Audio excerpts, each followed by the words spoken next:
Automobile ouvert à tous présente Sud Radio, on parle auto, 11h-13h, Jean-Luc Moreau, Laurence Perron. Et nous voici ensemble jusqu'à 13h pour ce samedi un peu pluvieux sur une grande partie du territoire. Mais faites attention si vous prenez la route.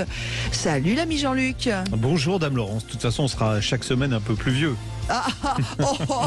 Ça commence bien, vous l'avez compris. Il est en forme. Bonjour à tous, Moreau. tiens. Ça va, monsieur Jean-Luc M de Paris. Au programme de notre jolie émission, alors attention, moi je vais commencer fort. On va vous offrir des places, c'est pas n'importe quoi, pour le Classique Festival qui va se passer la semaine prochaine. Ce sera le 8 et 9 octobre prochain sur le fameux circuit de Nogaro dans le Gers, qu'on appelle aussi le circuit pour l'Armagnac. Moi je vais vous poser des questions, je vais vous faire gagner des places. C'est surtout l'Armagnac qui vous intéresse, j'ai l'impression. Pas que, parce que dans le Gers, il y a aussi le foie gras. On embrasse tous les éleveurs de canards. Et puis surtout, attention, on va être d'une générosité magnifique. Ah bah si, elle a un nom, générosité. Oui. Alors il y a déjà 2 places de gagner par Jean-Luc M de Paris, voilà. Non, c'est qu'à chaque gagnant, on offrira 4 entrées. Ah, en plus. Donc vous pouvez y aller avec la famille, quoi. D'accord. C'est cool. Donc ça, c'est le côté sympa. Et vous me parlez de quoi qui va m'énerver ce matin, Jean-Luc? Alors, on va parler des voitures chinoises. Si je vous demande de choisir entre une voiture chinoise en matière de sécurité et une voiture française, vous allez me dire, je prends une française. En gros, est-ce que les Chinois sont de meilleure qualité de sécurité que les Françaises? Est-ce que c'est un bon choix? Je suis pas certain. On en parlera en détail. Ils ont fait des gros progrès et les constructeurs français ont bien régressé en la matière. On parlera aussi de l'essai de la semaine. BMW X1, la nouvelle génération du BMW X1, c'est Monsieur Plus. Il est plus partout, y compris au niveau du portefeuille quand vous passez à la caisse. Ouais, c'est un peu le problème chez BM. On parlera aussi d'un bonus écologique qui va être réservé aux voitures fabriquées en Europe. Alors c'est une piste, Bruno Le Maire l'a évoqué cette semaine, puisque en fait c'est en réaction aux Américains qui ne veulent plus accorder que des bonus écologiques aux voitures électriques fabriquées aux États-Unis et avec des batteries fabriquées aux États-Unis. Donc pour pas être en reste, l'Europe a décidé de contre-attaquer. Bruno Le Maire a annoncé qu'ils étaient peut-être en train d'étudier une solution. On n'aurait plus de bonus écologiques. Une Dacia Spring qui est fabriquée en Chine par exemple n'aurait plus de bonus écologiques. D'accord. On parlera aussi, vous le savez, de notre rendez-vous pneus comme nous le faisons régulièrement. Nous avons notre chronique classique et nous irons faire un tour du côté de Nogaro pour préparer et vous présenter le Classique Festival qui va commencer le 8 octobre prochain, mais pas seulement. Il y a plein de rendez-vous et dans le mot rendez-vous, il y a quoi, Jean-Luc ? Et à vous. Oui, vous qui êtes avec nous sur Sud Radio, donc vous avez l'occasion de nous retrouver soit sur la page Facebook de Sud Radio, vous devenez les co-animateurs de l'émission puisque je me permettrai d'être votre voix et puis de poser vos questions ou de donner vos réactions à l'antenne de Sud Radio, et puis aussi au 0826 300 300, vous nous rejoignez dès maintenant, c'est la jolie Aude qui vous accueille au standard de Sud Radio, et puis également Bastien réalise cette émission et vous pouvez nous écrire à jeparticipe@sudradio.fr en mettant toutes vos coordonnées. Voilà, on a tout dit, c'est parti. Sud Radio, on parle auto et de sécurité. Avec Sécuritest, prenez rendez-vous en ligne pour votre contrôle technique dans un de nos 1000 centres sur securitest.fr. Et nous accueillons tout de suite notre premier invité. Il s'agit de Raphaël Beau, qui est journaliste pour Numérama. Bonjour Raphaël.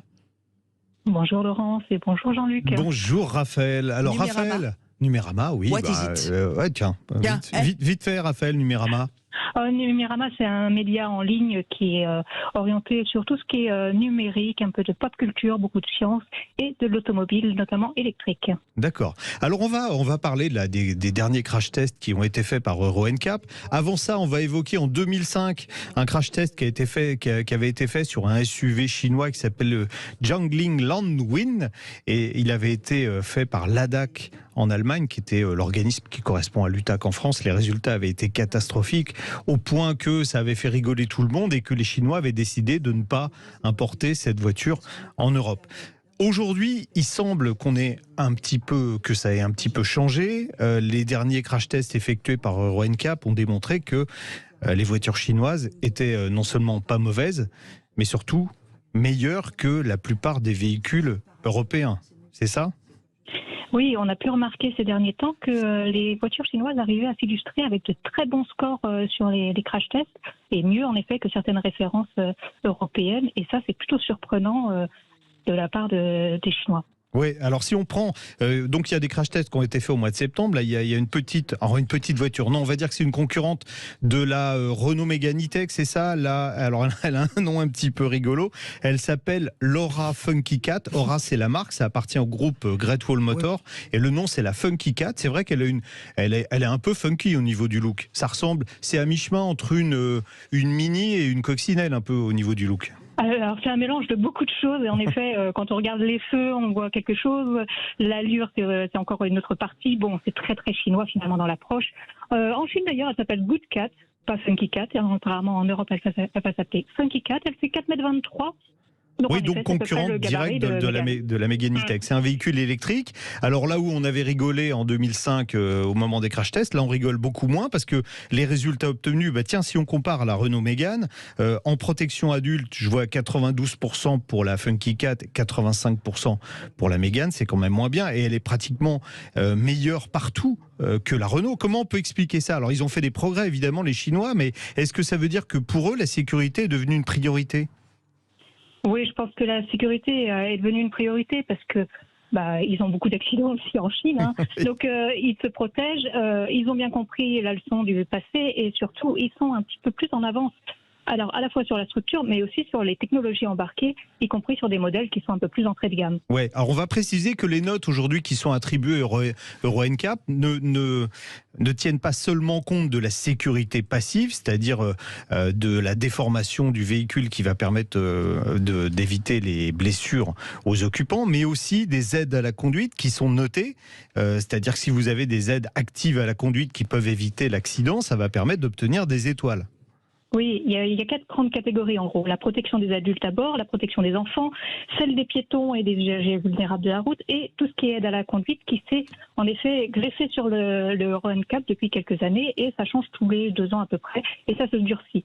Donc là, on observe de plus en plus de choses en fait. Ouais. Alors on a vu quand la Dacia Spring avait été crashée que les résultats n'étaient pas bons et Renault s'est défendu en disant oui mais on ne peut pas faire des petites voitures pas chères et avoir tout un tas d'aides à la conduite qui sont très onéreuses. Ça explique pourquoi on a eu des mauvaises notes, mais la voiture est sûre quand même.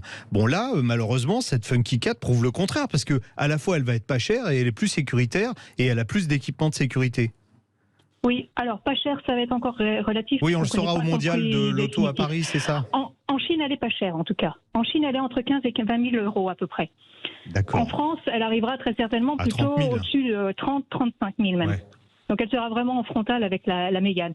Après, c'est vrai que la Spring est particulièrement pas bonne dans ses résultats quand on observe tous les chocs. Il n'y a rien qui la rattrape et les aides à la sécurité sont quasiment inexistantes. Mais pour ce prix-là, passe encore. Mais toutes les Dacia sont dans le même cas, donc. D'accord. Bon, alors, ce qui, moi, me chiffonne encore plus, alors là, on ne va pas parler d'une voiture électrique, c'est que la nouvelle Peugeot 308 a eu des résultats alors moins bons que la précédente génération, et surtout, elle a eu 4 étoiles, mais surtout, la protection des adultes, elle est à 76%. Pour mémoire, je vous ai dit, la Funky Cat est à 92%. Et c'est quoi la protection des adultes? C'est vraiment la sécurité passive, c'est-à-dire c'est la déformation de la voiture pendant le crash. C'était les premiers crash tests où on n'avait pas, on tenait pas compte des aides à la conduite électronique. Ça, c'est vraiment la déformation programmée du véhicule. Et la Peugeot, elle est pas bonne du tout. Elle est pas bonne du tout. Alors moi, j'ai une explication. Hein. C'est que Stellantis fait des économies absolument partout, et ils ont sans doute fait un peu trop d'économies sur la qualité des matériaux et en termes de déformation, la voiture n'est pas bien. Donc ça veut pas dire qu'on va être en danger dans la nouvelle 308, mais ces résultats sont moins bons. Les résultats sont moins bons que la génération précédente. Alors il y a une voiture, en revanche, et ce qui est très bizarre, c'est que quand j'ai préparé cette émission, j'ai cherché à avoir des porte-paroles officiels, et c'est silence total. On ne veut pas parler des Chinois, on ne veut pas parler non plus de Tesla. Il n'y a que sur Sud Radio qu'on parle vrai en fait. Hein. Et on ne veut pas parler non plus de Tesla qui a eu la meilleure note et pourquoi historique au crash test Euro NCAP.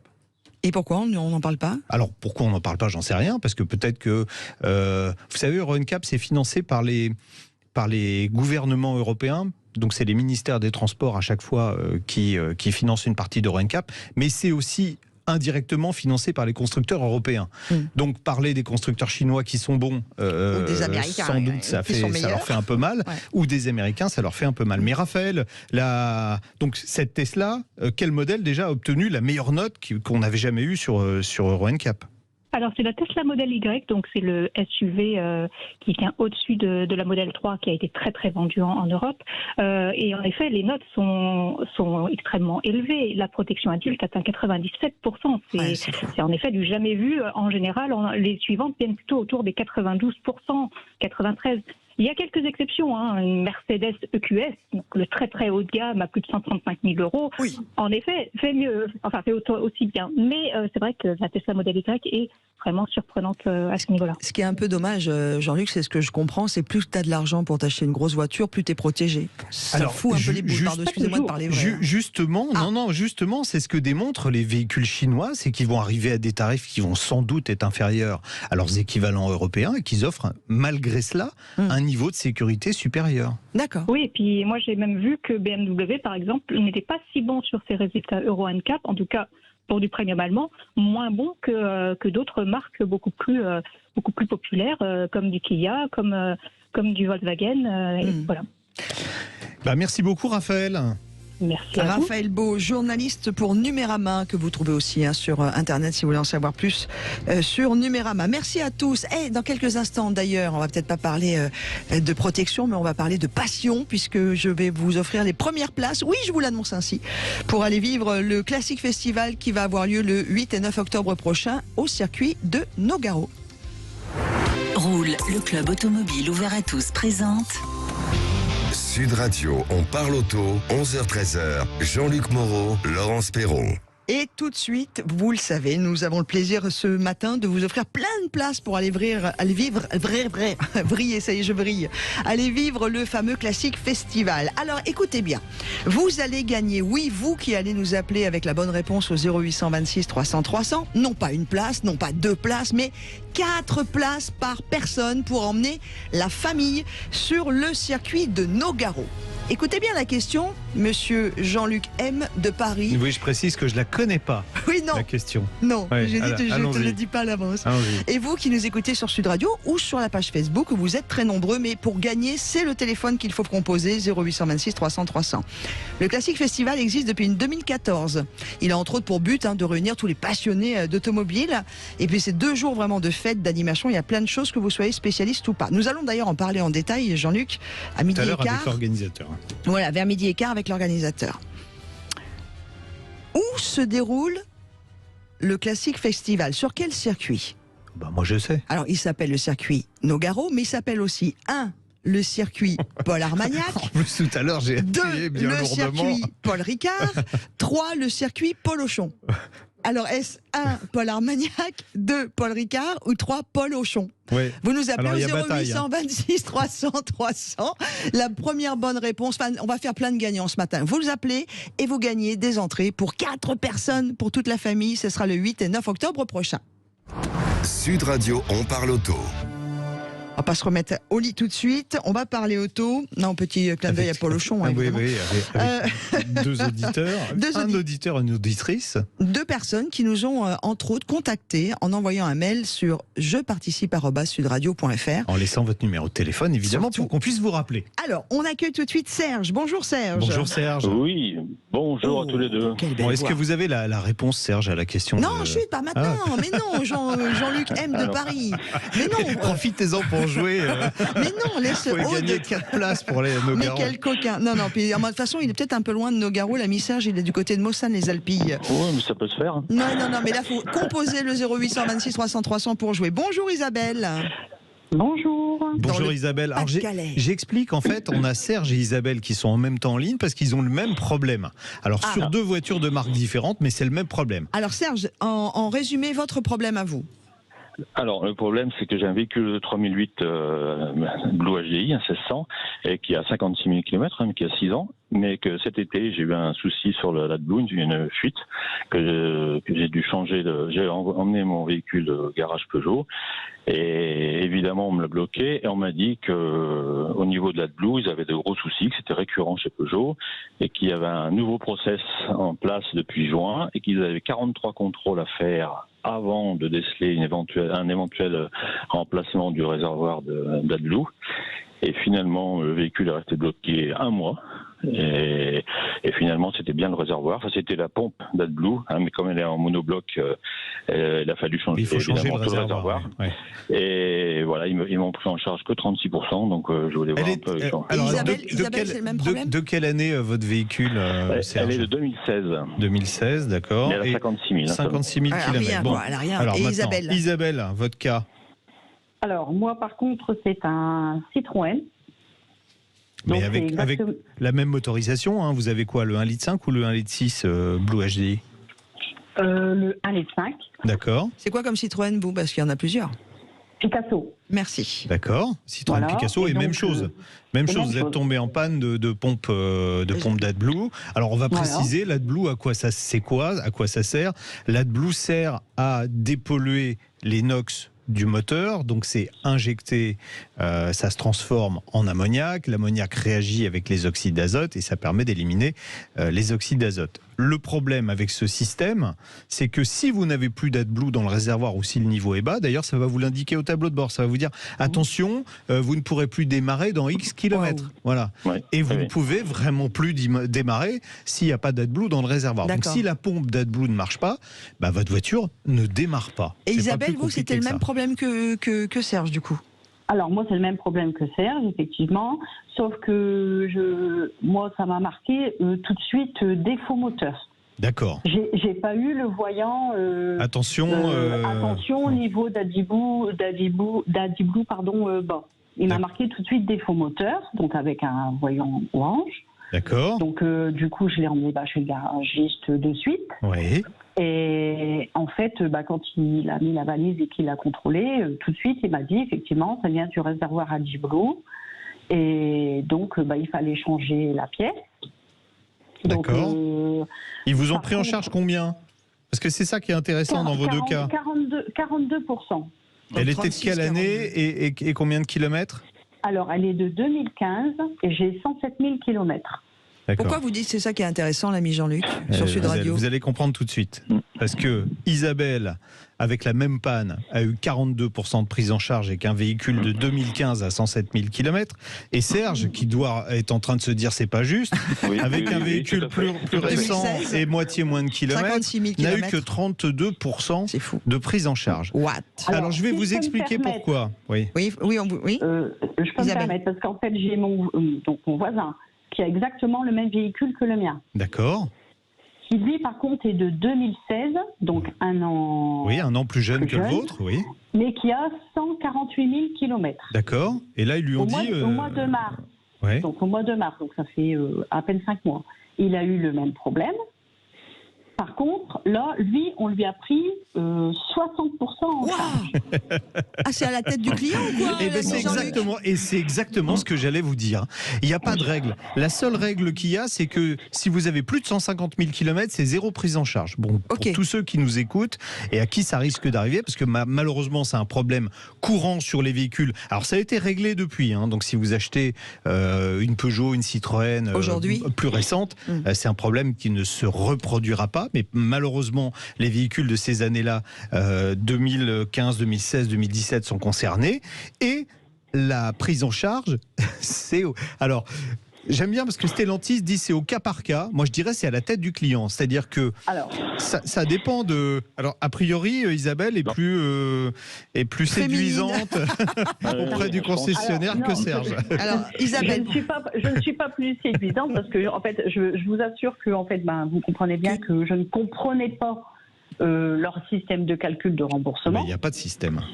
Donc, moi, j'ai appelé la maison mère Citroën directement. Et en fait, elle m'a expliqué que comme c'est un problème qui est devenu très récurrent chez eux, donc au mois de mars, donc mon voisin a eu 60%, mais au mois d'avril, comme le problème était trop récurrent, apparemment chez Citroën, maintenant ils ont mis un barème de remboursement. Parce que, en fait, ils avaient trop de demandes. Serge, pas de bol, en fait. Donc, en fait, maintenant, suivant l'année du véhicule et suivant le nombre de kilomètres, effectivement, vous pouvez avoir 30%. Isabelle, elle s'y connaît bien, bravo. Non, ce qui se passe, dans la réalité, ils vous disent qu'il y a un barème. En fait, il n'y a pas de barème. Ils essayent de gruger. Ils essayent de tirer au maximum. Donc, dans votre cas, alors l'un comme l'autre, j'imagine qu'en plus, l'entretien a été fait dans les réseaux du constructeur. Parce que sinon, le couperet tombe tout de suite. Si jamais vous avez fait entretenir votre voiture ailleurs, là, il ne faut même pas espérer une prise en charge du tout. Ce qu'il faut, alors malheureusement pour tous les deux, ça y est, c'est passé, mais ce qu'il faut, c'est négocier. C'est-à-dire, ils vous disent, admettons Serge, on vous propose 32%, 36%, vous dites non, pas du tout, c'est... alors là, typiquement, on est dans le vice caché, vraiment, le constructeur le reconnaît, donc je réclame 100%. Vous y allez carrément. Vous réclamez 100%. Ils ne vous les donneront pas, ça c'est clair. Mais par contre, vous auriez peut-être eu 70%. C'est du cas par cas. C'est ce qu'on m'a dit, moi. J'ai appelé chez Stellantis, on m'a dit, tout se traite au cas par cas. Sous-entendu, on essaye de grappiller un maximum.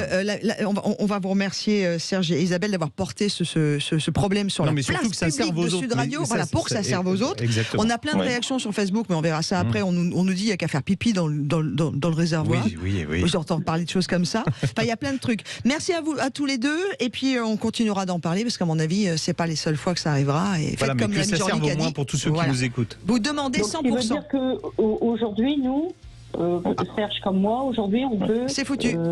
Essayez de renégocier plus, mais une fois qu'ils vous ont remboursé, le dossier est clos, ça va être compliqué. Ça va être très très compliqué. Bon, Serge et Isa, bon courage quand même. Allez, dans quelques instants, ce sera l'essai de la semaine. Isa a eu de la chance. Ouais, bien. L'ami Jean-Luc va prendre le volant de la BMW X1 X-Drive 23i. C'est compliqué. À tout de suite. Roule, le club automobile ouvert à tous présente Sud Radio, on parle auto et on prend le volant. Et alors évidemment, depuis 11h jusqu'à 13h, on est donc bien sur 2 heures en direct avec vous le samedi en fin de matinée sur Sud Radio. Avant d'attaquer l'essai de la semaine, l'ami Jean-Luc, le sujet précédent, il y a eu plein de réactions sur la page Facebook de Sud Radio. Les gens qui veulent faire pipi dans le réservoir. Qui veulent faire pipi dans le réservoir à cause de la C'est plus facile pour les garçons, je précise. C'est clair. Quand même. Je l'avais pas vu arriver celle-là. Mais non, mais parce que en fait. Mais non, mais tu fais pas pipi directement dedans. Mais non, il faut pas faire pipi, surtout pas.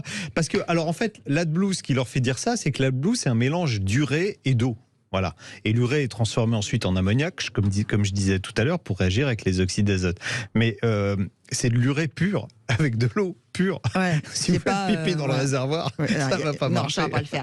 Allez, bonjour à Adil, à Catherine, à Stéphane qui est toujours là, à Gilles qui nous rejoint. Vous êtes hyper nombreux sur la page Facebook de Sud Radio. Ça nous fait très plaisir. En plus, c'est une communauté qui s'est créée. Tout le monde se parle, se répond. C'est vraiment génial. Allez, l'essai de la semaine que vous retrouverez sur la page YouTube de Sud Radio en direct et surtout en complet. La vidéo faite par l'ami Jean-Luc, c'est la BMW X1, la nouvelle. Un SUV qui représente la deuxième vente pour BMW en France. C'est la 3e génération, donc il conserve l'architecture de la précédente génération, mais il évolue en profondeur. Tout d'abord, les dimensions, il est plus long, il fait 4,50 m maintenant. C'est un beau bébé, C'était le petit SUV de la gamme.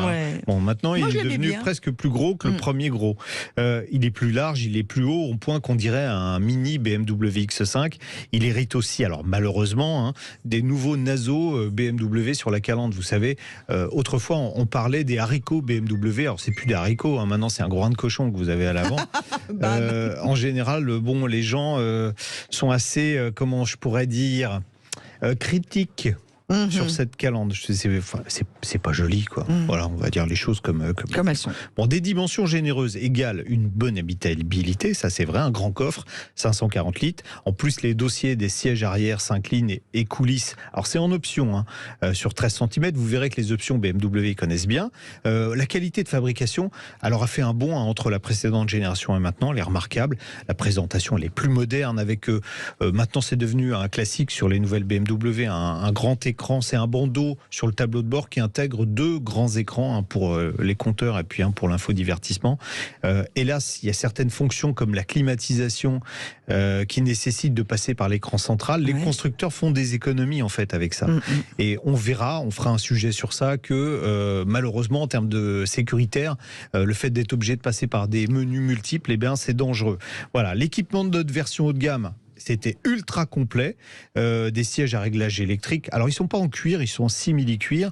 Un système de conduite semi-autonome qui marche très bien. Je vous dis un petit peu plus loin pourquoi. Alors tous les modèles X1 sont en boîte automatique. En fait, c'est une boîte robotisée à 7 rapports qui, sur notre modèle d'essai, intègre un moteur électrique qui fait 20 chevaux et 55 Nm de couple. Il est accouplé à un moteur 4 cylindres essence 2 litres de 204 chevaux. La puissance totale est de 218 chevaux. La plateforme, je vous l'ai dit tout à l'heure, elle est empruntée au monospace série 2 Active Tourer. Donc on a un moteur transversal avant et la version de base et traction avant. Alors souvenez-vous, autrefois, la philosophie BMW, c'était moteur longitudinaux, propulsion. Bah là, traction. Alors vous allez me dire, oh là là, ça va être moins bien pour le sport. Pas forcément. Notre version d'essai, c'est la 23 X-Drive. X-Drive, ça veut dire qu'elle est 4 roues motrices. C'est une finition M-Sport en plus, donc avec châssis surbaissé de 15 mm, des grandes roues de 20 pouces qui sont optionnelles, avec des pneus taille basse. Donc vous dites, oh là là, châssis surbaissé 15 mm, roue de 20 pouces, aïe aïe aïe, mes plombages vont tomber dès que je vais passer dans un trou. Eh bien non. Non, alors c'est ferme, mais c'est pas raide. Ah, cool. Et c'est ça percute pas trop sur les petites irrégularités de la route. J'ai été plutôt surpris agréablement. Bonne tenue de route. Alors, évidemment, dans cette version-là, très bonne tenue de route, d'autant qu'en plus, on l'a essayé sur des routes de montagne, avec des zigs et des zags dans tous les sens. Et là, franchement, ça marche bien. En plus, la gestion du système hybride, elle est bonne. On roule à basse vitesse sans à-coups. C'est le même système qu'on avait sur l'Alfa Romeo Tonal qu'on a essayé il n'y a pas longtemps. Et sur le Tonal, il y avait des à-coups et là, il n'y a pas d'à-coups. Donc ça veut dire que les réglages faits par BMW sont plus fins que ceux faits par Stellantis. Et c'est aussi une vraie BMW. Alors, châssis, direction précise. Alors, la direction est spécifique au modèle M Sport. Elle est un petit peu plus directe. Bon, le moteur est tonique. On a un petit truc, très sympa. Vous avez des palettes pour passer les vitesses au volant, et sur la palette de gauche, il est écrit en rouge boost. Si on laisse le doigt appuyé sur la palette, on a droit à 10 secondes de boost du moteur électrique. Et ça décompte en plus au milieu du tableau de bord. Et si vous devez doubler, franchement, c'est vraiment pas mal. Alors, on n'a pas vraiment de fonctionnement 100% électrique, mais on peut, à allure stabilisée, être en moteur électrique. À plus haute vitesse, la voiture est silencieuse, elle n'est pas très gourmande en carburant. 7,3 litres sur autoroute, en moyenne 6,5 litres. Pour un gros véhicule comme ça, c'est plutôt pas mal. Surtout, les aides à la conduite marchent très bien. Alors, j'ai fait un truc que BMW m'a dit, c'est pas possible, je l'ai fait pourtant. J'étais le long du lac d'Annecy, dans les embouteillages, en dessous de 30 km/h. Ouais. J'ai mis le pilotage automatique et pendant 20 minutes, je n'ai pas touché le volant et la voiture a conduit toute seule. Et vous n'avez pas eu peur ? Bah non, j'ai pas eu peur, en moins de 30 km/h, voilà. Bon, au final, je vous le disais, Monsieur Plus, il est vraiment mieux. Sur les tarifs aussi, il est mieux. La version M Sport démarre à, attention, 51 400 €. Et notre modèle tout équipé, accrochez-vous à votre siège, 66 640 €. Ah ouais. Rien qu'avec le prix des options, vous achetez déjà toute la gamme Dacia presque. Oh, ça pique. Et d'ailleurs, il y a des réactions sur Facebook, la page du Sud Radio de Facebook. On nous dit, les prix s'envolent aussi avec BMW. Voilà. Ah oui. Et donc, on retrouve cet Non, mais essai. il est mieux. Ça justifie une petite augmentation de prix. Mais ça reste cher. Oui, c'est cher. Et on retrouve toute la vidéo de l'essai de l'ami Jean-Luc sur la page YouTube de Sud Radio. Vous pouvez aller voir tout cela en images. Oh, c'est beau ça. C'est un son qui me fait penser que nous allons peut-être avoir un gagnant. Mais oui, même 2. Nous avons le plaisir aujourd'hui de vous offrir vos entrées pour 4 personnes. Oui, vous avez bien entendu, un gagnant pour 4 personnes pour le fameux Classique Festival qui va se dérouler le 8 et 9 octobre prochain. Je vais accueillir Jean-Joseph à l'antenne de Dax. Bonjour Jean-Joseph. Bonjour Laurence, bonjour Jean-Luc, bonjour Sud Radio. Et salut, comment ça va ? Ça va bien. Eh bien, ça tombe bien que ça aille bien. La question que je posais pour gagner les entrées pour le 8 et 9 octobre pour le Classique Festival sur le circuit de Nogaro est la suivante. Quel est l'autre nom du circuit de Nogaro ? 1, Paul Armagnac. 2, Paul Ricard. 3, Paul Auchon. Paul Armagnac. Eh oui, c'est gagné. Voilà. Bon, Jean-Joseph, on va vous envoyer, on va vous expliquer tout ça. Les places seront sans doute à récupérer à l'accueil. 4 entrées, donc vous y allez avec les personnes de votre choix, d'accord ? Merci Laurence. Mais de rien. Un petit mot Jean-Luc là. Oui. Il faut qu'il fasse attention parce qu'il va faire peur aux auditeurs, annoncer le prix des voitures là. Mais non, au contraire, on parle vrai, on dit tout nous. C'est gentil de donner les prix, mais attention, la gamme du X1 démarre à 39 900 € avec le moteur 1,5 litre de base. Hein. Là voilà. J'avais une version avec l'hybridation, le gros moteur et tous les équipements. Voilà. Tout à fait. Jean-Joseph. Le complet, mais déjà le prix de base il est déjà bien. 39 900 €, c'est pas à la portée de tout le monde, c'est clair. C'est clair. On vous embrasse, Jean-Joseph. Passez un bon week-end le week-end prochain grâce à nous et on remercie et surtout on félicite aussi Alain Dugers qui est le deuxième gagnant de ce moment jeu. Il y en aura d'autres dans l'émission On parle auto sur Sud Radio avant 13h. Sud Radio, on parle auto. Et tout de suite, c'est notre rendez-vous auditeur. Vous pouvez nous joindre tout de suite au 0826 300 300 pour poser vos questions ou vous nous écrivez un mail à jeparticipe@sudradio.fr en mettant bien vos coordonnées et votre numéro de téléphone. Salut Jean-Philippe. Bonjour Jean-Philippe. Bonjour Jean-Luc, bonjour Laurence. Alors, question qui va intéresser tout le monde, la France entière et peut-être même l'Europe entière. On vous écoute. Allez-y. Oui, alors, voilà, moi j'ai une voiture électrique, j'ai une Nissan Leaf 40 kW de 2018. D'accord. Et j'ai des panneaux photovoltaïques sur ma maison. Et j'étais dans l'idée d'avoir des batteries, et dans ma réflexion, je me suis dit, mais en fait, j'en ai déjà une de batterie dans ma voiture. J'ai déjà une dans ma voiture. Et puis pas une petite batterie, quoi. Une batterie de 40 kW, c'est pas... 40 kWh, c'est des kilowattheures. Parce que 40 kW, c'est la puissance, et elle fait plus que 40 kW de puissance, votre batterie, et 40 kWh, c'est vrai que vous consommez pas 40 kWh d'électricité dans la semaine dans votre maison. Hein. Non. Voilà, sauf si vous faites de l'aluminium, enfin, voilà, vous êtes un industriel. Donc vous voudriez pouvoir utiliser, en fait, l'énergie de la batterie pour alimenter votre maison, recharger votre voiture sur les panneaux solaires et quand vous avez besoin de l'électricité dans la maison, pas forcément aux heures où il y a du soleil, c'est-à-dire parfois la nuit, utiliser l'énergie de votre voiture. C'est bien ça. Voilà. Bon, vous savez quoi ? Tout le monde y a pensé à ça. Hein. Ceux qui fabriquent des voitures électriques, les Japonais ont été les premiers à y penser. C'est pour ça que votre voiture est équipée d'un standard qui s'appelle en fait CHAdeMO. Et ce standard permet ce qu'on appelle... Alors, il y a deux noms. Il y a le V2H. Alors, c'est véhicule to home, c'est du véhicule vers la maison. Ouais. Et V2G, c'est véhicule to grid, c'est-à-dire que les voitures peuvent redonner de l'énergie au réseau électrique. Alors, vous savez qu'en ce moment, on est en train de nous expliquer que peut-être cet hiver, il y aura des coupures si aux heures de pointe, la consommation électrique est trop importante. Et les Japonais ont déjà mis en place ces systèmes-là après l'arrêt des centrales nucléaires. Et donc, les voitures électriques, pas toutes, mais au Japon, il y a 7000 installations qui fonctionnent comme ça, où les voitures électriques refournissent l'énergie au réseau au moment où on a des pics de consommation. Et ça veut dire qu'il faut brancher tout ça, quoi. Alors, il faut que sa voiture reste évidemment branchée. Alors, le système, en ce moment, c'est à la fois une bonne nouvelle pour vous et pas une bonne. Parce que en fait, Nissan est en train de tester avec une filiale d'EDF qui s'appelle Drive, ça s'écrit D-R-E-E-V, des systèmes. Alors c'est pour les entreprises qui permettraient donc d'exploiter l'énergie des batteries des voitures pendant, soit pendant les heures de consommation, de pic de consommation d'électricité, mais aussi quand on en a besoin. On avait eu, souvenez-vous, on avait eu ABB. Oui. Qui est une entreprise, c'est eux qui ont installé la borne la plus puissante de France. C'est eux qui gèrent ce programme-là. Donc je les ai eus au téléphone, ils m'ont expliqué, oui, ils sont en train de développer ça. C'est encore un peu prématuré. Alors, il faut savoir que les wallbox, c'est-à-dire quand vous branchez votre voiture, vous la branchez soit sur une prise classique, mais ça c'est plutôt déconseillé, soit sur une prise dédiée qui s'appelle une wallbox. Les wallbox capables de fournir l'énergie à la maison depuis la batterie de la voiture, il y en a très peu. Ouais, elles sont très chères. Les prix pour l'instant. Alors vous en aviez vu une, vous, Jean-Philippe? La Casa, en fait, c'est entre 4000 et hors taxe. C'est ça. Ouais. Alors ça va diminuer, mais ça sera toujours aux alentours de 3000 €. Pourquoi ? Parce que l'électricité stockée dans la batterie, c'est du courant continu et il faut du courant alternatif pour la maison. Donc il faut un onduleur. Voilà, exactement. Il faut un onduleur qui sera incorporé dans la borne. Alors ils travaillent sur ça. Pour l'instant, ces bornes sont très chères, mais ça va surtout se démocratiser avec un standard qui est hélas pas le vôtre. Il faudra changer de voiture. Le combo CCS. Et il y a déjà les modèles Hyundai Ioniq 5 et Kia EV6 qui sont équipés pour ça, et ça va fonctionner très bien. C'est ce que dit Catherine sur la page YouTube. Voilà.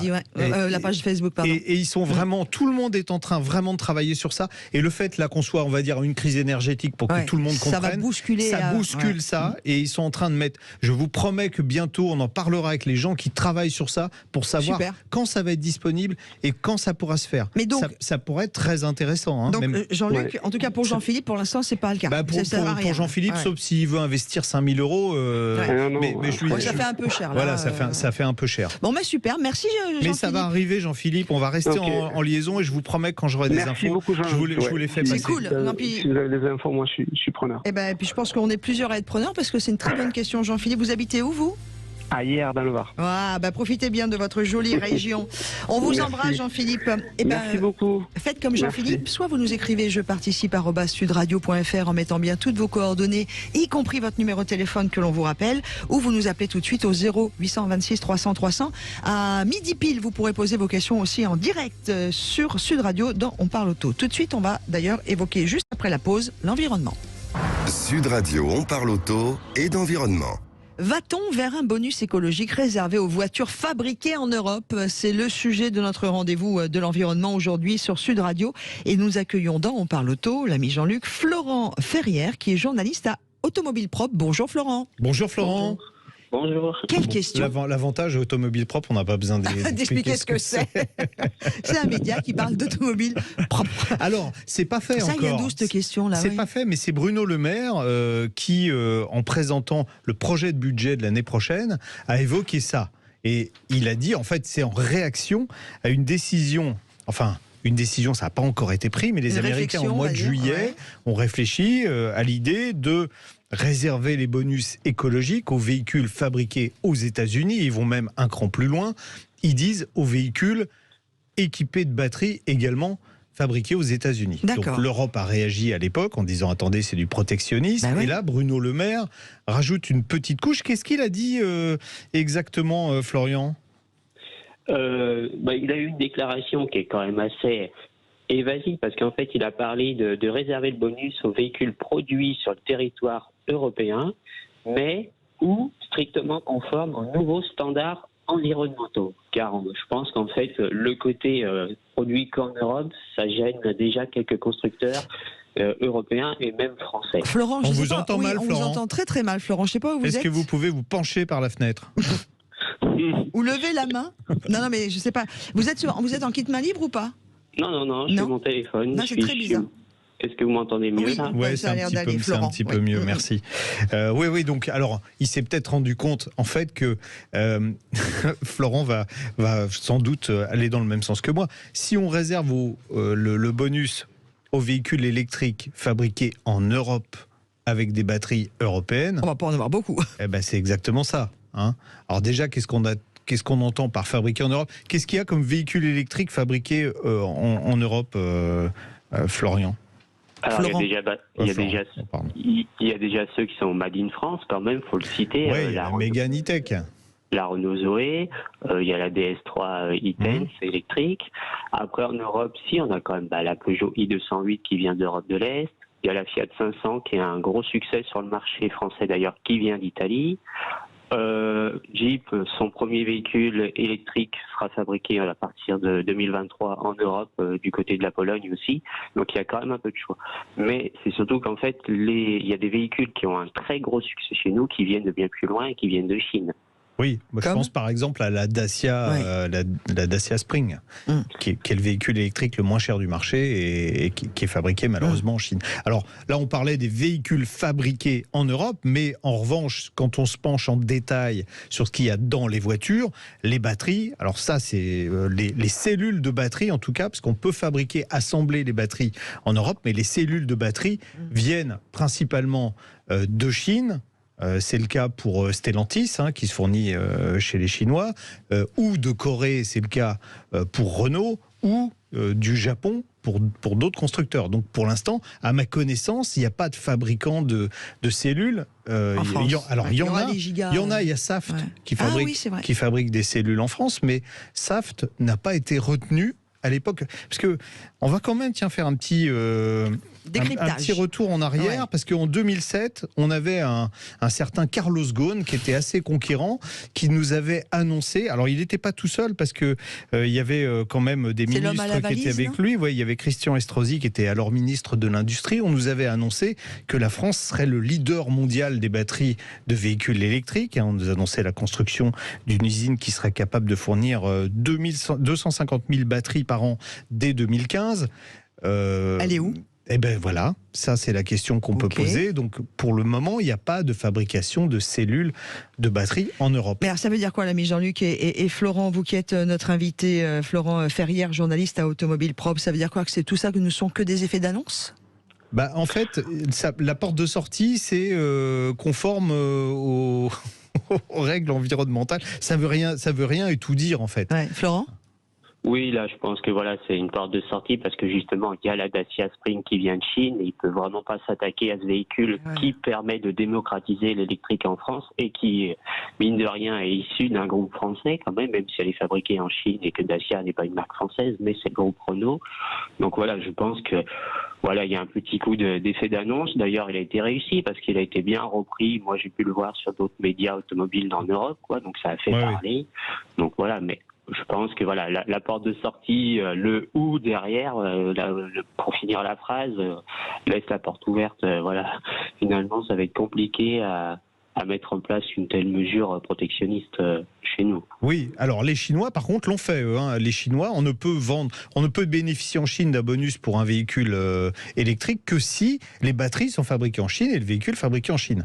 Donc eux, ils ont réussi d'ailleurs à faire venir Tesla qui a monté des usines et les batteries des Tesla fabriquées en Chine sont des batteries chinoises, à l'inverse des batteries des modèles fabriqués aux États-Unis, qui sont des batteries japonaises. Donc vous voyez, les Chinois ont réussi, là où nous, on n'a pour le moment aucune chance de réussir, parce qu'on a pris tellement de retard en la matière que c'est difficile à rattraper. Bon, nonobstant ça, à partir du 1er janvier... Parlez bien, l'ami Jean-Luc, nonobstant, ça parle vrai, ça parle bien sur Sud Radio. Oui. Pardon. Alors, les bonus écologiques vont quand même changer à partir du 1er janvier. On peut peut-être faire un petit point d'ailleurs. Oui, le ministre a annoncé cette fois, voilà, il n'y a pas de suspense, à partir du 1er janvier, le bonus maximal pour une électrique il passera de 6 000 à 5 000 euros. Alors c'était une baisse qui était en fait déjà prévue pour le 1er juillet 2022, mais qui a été reportée de 6 mois avec le contexte d'élections politiques et puis aussi de la crise énergétique. Donc il y a eu un petit sursis de 6 mois, mais à partir du 1er janvier 2023, 5 000 euros maximum. Pour un véhicule dont le prix ne dépasse pas 47 000 euros, il faut quand même le préciser, et limité à 27% du prix d'acquisition de la voiture. C'est-à-dire, on ne va pas vous donner 5 000 euros de bonus si vous achetez une voiture à 4 500 euros. Non, puis en plus, et j'aimerais préciser quand même qu'il a donné la somme maximale, mais ces règles-là que tu viens de donner, Jean-Luc, il peut aussi les toucher, quoi. Le bonus, il est fixé par décret, et généralement, le décret, il est publié entre Noël et le jour blanc. Au moment où tout le monde fait la fête et on s'en rend pas compte. Effectivement. Et on a une réaction d'ailleurs sur Facebook, je vais vous la lire parce que je la trouve mignonne tout plein. C'est Patrick qui dit rien ne vaut une 4L ou une 2 Alors ça c'est plutôt mignon. En effet, avec tous ces véhicules électroniques, toujours des pannes. Le pire c'est lorsque vous roulez tranquillement, le moteur se coupe immédiatement. Très dangereux car le véhicule s'immobilise là où vous vous trouvez. Vous l'avez déjà vécu ça, Jean-Luc ? Si vous avez un crash test avec une 2 chevaux ou une 4L, oui, c'est pire. On n'en parlera pas la semaine prochaine si ça vous arrive. C'est ça, on ne pourra pas en parler. Enfin voilà, on aura l'occasion d'en reparler. De toute façon sur les bonus au moment où on aura des choses un peu plus précises. Et puis, voilà, on a fait un petit point sur cette annonce, qui est plus une annonce en réaction à ce qui s'est passé ailleurs, de dire, vous voyez, nous aussi on est fort. Ça me fait penser à la guerre en Ukraine. Il y a Aouche qui nous demande toujours sur la page Facebook de Sud Radio, je suis votre voix, l'éco-animateur de l'émission, sur les batteries, où en est-on sur la technologie graphène dont vous avez parlé dans une autre émission ? Alors, la technologie graphène, elle avance. Il y a déjà des batteries. Les Chinois ont déjà des batteries au graphène qui fonctionnent parfaitement. On sait la difficulté au moment où j'ai commencé à parler du graphène dans une autre vie, c'est qu'on ne savait pas le fabriquer sauf à des coûts faramineux. Maintenant, c'est le fabriquer pour pas très cher. Et c'est vraiment une révolution qui avance. Mais on est en train de vivre une révolution. De toute façon. Voilà. De toute façon. On en parlera. On fera un point avec un vrai spécialiste qui viendra nous parler du graphène. Merci beaucoup à Florent Ferrière, qui a été notre invité, journaliste à automobile propre. Et tout de suite, je serai votre invité principal et préféré car je vais encore vous offrir des places pour le Classique Festival de Nogaro. Grand événement des amoureux de la voiture qui va se dérouler le 8 et 9 octobre prochain. Voici la deuxième question pour tenter de gagner 4 entrées. Oui, vous avez bien entendu, 4 places pour vous qui allez me donner la bonne réponse. L'un des invités d'honneur de cette année est Olivier Panis, l'un de nos plus grands pilotes de Formule 1, qui a joué d'ailleurs de 94 à 2004. 1994-2004, c'est 10 ans d'Olivier Panis. Il a d'ailleurs remporté sous la pluie le Grand Prix de Monaco. Mais c'était en quelle année ? 1. 1996, chute Jean-Luc M de Paris. 2. 2016. En quelle année Olivier Panis a remporté sous la pluie le Grand Prix de Monaco ? 1996 ou 2016. On vous attend au 0826 300 300. Roule, le club automobile ouvert à tous présente Sud Radio, on parle auto, 11h-13h, Jean-Luc Moreau, Laurence Perron. Sud Radio, la radio qui aime et qui parle d'auto, qui d'ailleurs est le partenaire cette année, de nouveau, avec beaucoup de bonheur, du Classique Festival de Nogaro, qui va donc se dérouler le 8 et 9 octobre prochain, c'est-à-dire le week-end prochain. Nous allons avoir d'ailleurs dans notre rendez-vous vers midi et quart à peu près l'organisateur qui sera avec nous, Benoît Abdel. Mais tout de suite, puisqu'on vous offre des places, parce qu'on est comme ça, nous, sur Sud Radio, on n'attend pas Noël pour vous gâter. Eh bien, je posais une question pour vous faire gagner 4 places par gagnant. Et je crois qu'on va accueillir Coralie, qui est avec nous sur Sud Radio. Bonjour Coralie. Coralie. Bonjour Coralie. On n'a pas Coralie. Est-ce qu'on a Stéphane ? Parce qu'on a eu 2 gagnants là. Alors, a priori, on a un petit souci, c'est pas grave. Je vais vous annoncer le nom des 2 gagnants pour midi et 4 minutes exactement. Coralie qui nous a appelé de Perpignan et Stéphane 2 fois. Oui, pourquoi il a appelé 2 fois Stéphane ? Voilà, je partage avec vous la blague à 2 balles que notre ami Jean-Luc m'a fait tout à l'heure. Donc ce sont les 2 gagnants pour chacun 4 places. La réponse évidemment, je vais vous la donner puisqu'on n'arrive pas à joindre ni Coralie. Ah, on a Coralie ? Allô Coralie ? Oui. Bonjour Coralie, bonjour, comment allez-vous ? Bon, ça va, merci. Vous habitez à Perpignan, on a eu du mal à vous récupérer. Alors la question que je posais pour gagner ces places pour le Classique Festival de Nogaro qui va se dérouler le 8 et 9 octobre prochain sur le circuit Paul Armagnac était la suivante. L'un des invités d'honneur de cette année est Olivier Panis, l'un de nos grands pilotes de Formule 1 de 94 à 2004. Il a d'ailleurs remporté sous la pluie le Grand Prix de Monaco. C'était en quelle année ? 1996 ou 2016 ? En 96. Ben oui.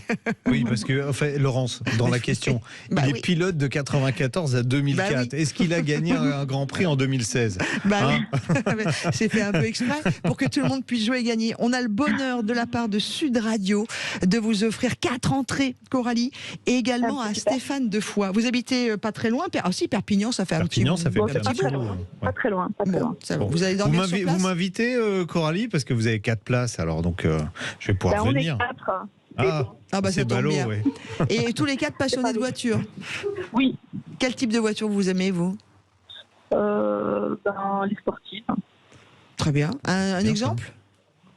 Les Ferrari, par exemple. Oh, voilà. Voilà. Bon, c'est dommage, je vous aurais emmené en Ferrari, mais bon. Non, mais c'est pas grave. Coralie est déjà accompagnée.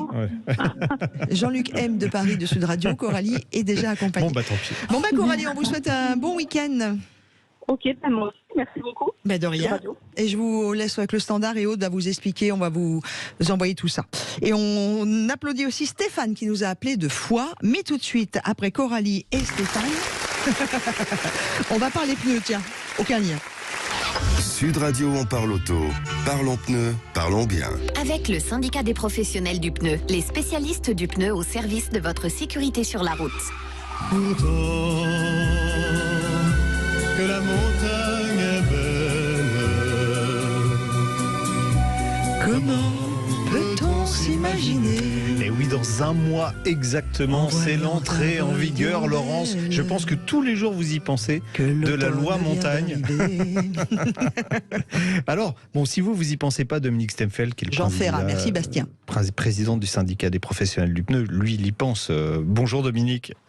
Bonjour Laurence, bonjour Jean-Luc, bonjour à tous. Bonjour Dominique. Bon, la loi montagne, pour tous ceux qui auraient loupé l'émission pendant presque 1 an et demi, même plus d'1 an et demi, et qui vont copier, d'ailleurs je dois écouter systématiquement tous les samedis, on parle auto. C'est quoi rapidement ?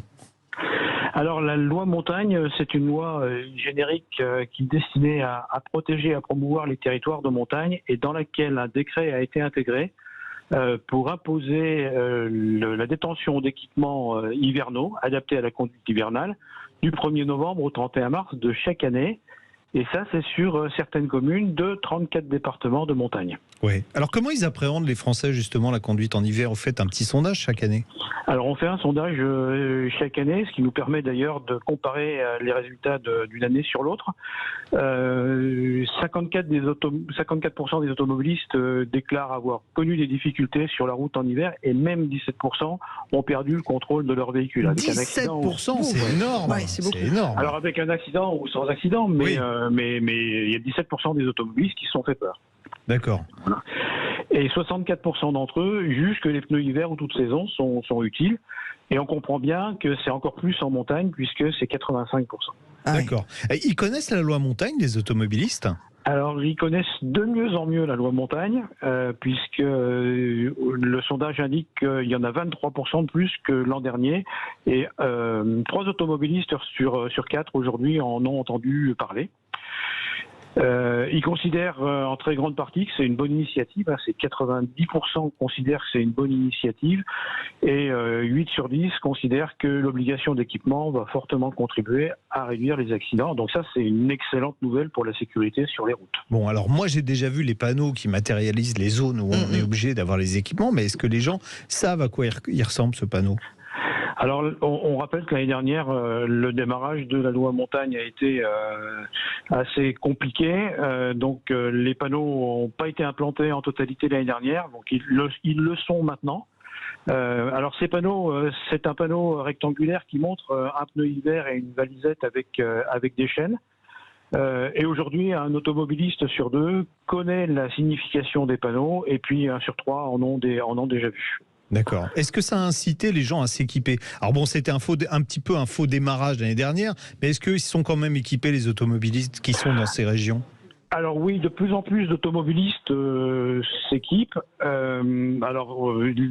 17% en fait qui ont déclaré s'être équipés pour répondre spécifiquement à l'obligation, et c'est même jusqu'à 35% pour ceux qui se rendent en haute montagne. Donc en fait, il y a quand même une vraie prise de conscience. D'accord. Alors bon, moi, j'aime faire l'avocat du diable. Je vais dire, ok, d'accord, mais ça fait les affaires des marchands de pneus. Vous avez vendu plus de pneus, en fait. Bah oui.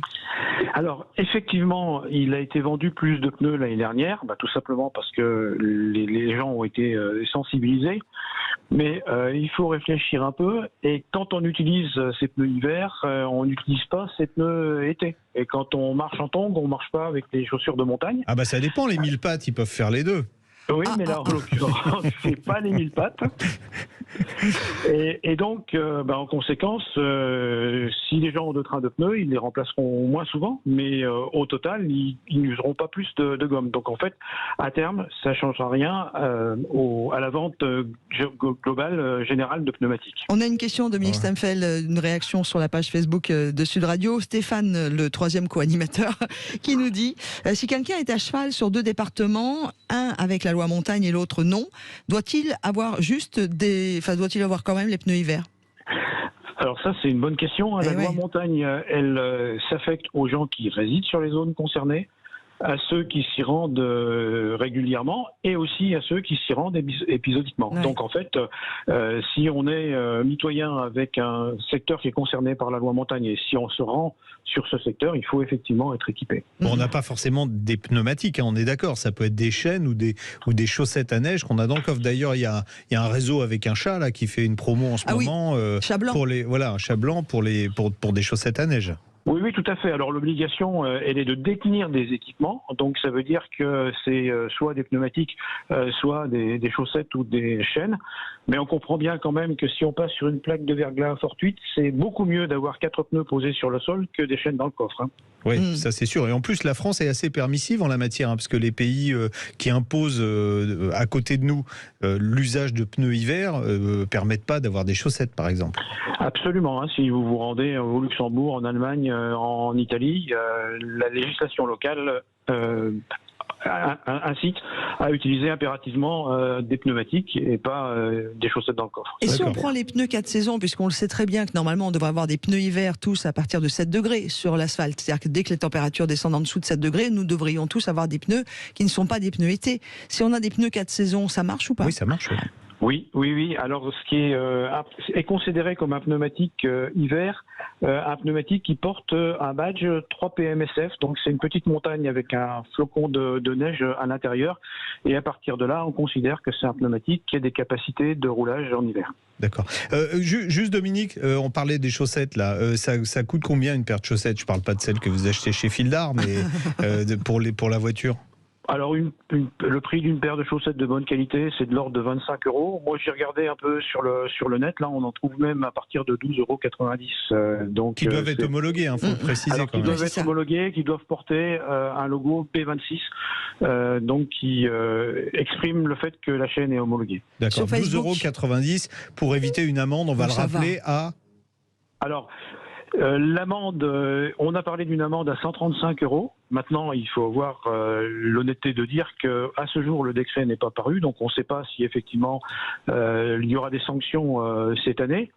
Donc, l'objectif, c'est pas de sanctionner les automobilistes, c'est de les inciter à être équipés pour rouler en toute sécurité. Donc, et là-dessus, le sondage qu'on a fait montre qu'on a déjà gagné sur ce point-là et que les automobilistes sont vraiment sensibilisés à l'intérêt d'être équipés pour rouler en toute sécurité en hiver. Vous êtes nombreux à réagir sur la page Facebook de Sud Radio. Merci. On a Catherine également qui nous dit « Mon mari est passé la semaine dernière en direct et c'est vrai qu'on a eu la question sur la remorque. Est-ce qu'il faut aussi prévoir des pneus montagne, des pneus neige pour la loi montagne pour la remorque comme ils sont en montagne ?» Non, c'est pas pour la remorque. Pas prévu pour la remorque. Maintenant, c'est peut-être plus sage, mais en tout cas, c'est pas prévu par la loi. Et moi, j'ai une autre question, Dominique. Laurence, qui est déchaînée, est-ce qu'elle aura le droit d'aller en montagne avec cette loi? Laurence, elle fait bien ce qu'elle veut. Et si elle va en montagne, il faut absolument qu'elle soit équipée de chaussettes. Voilà. Moi, ce que j'ai aimé, c'est Laurence qui est déchaînée. Bravo, joli jeu de mots, l'ami Jean-Luc. Bon, merci Dominique. Alors, je veux juste ajouter une chose. Oui. Parce qu'il y a si vous avez beaucoup de questions, les auditeurs peuvent se rendre sur le site www.pneu-hiver.com. Okay. Et voilà, on a effectivement une foire aux questions, donc qui permet de répondre à peu près à toutes les questions qu'on se pose et sur la loi et sur la réglementation.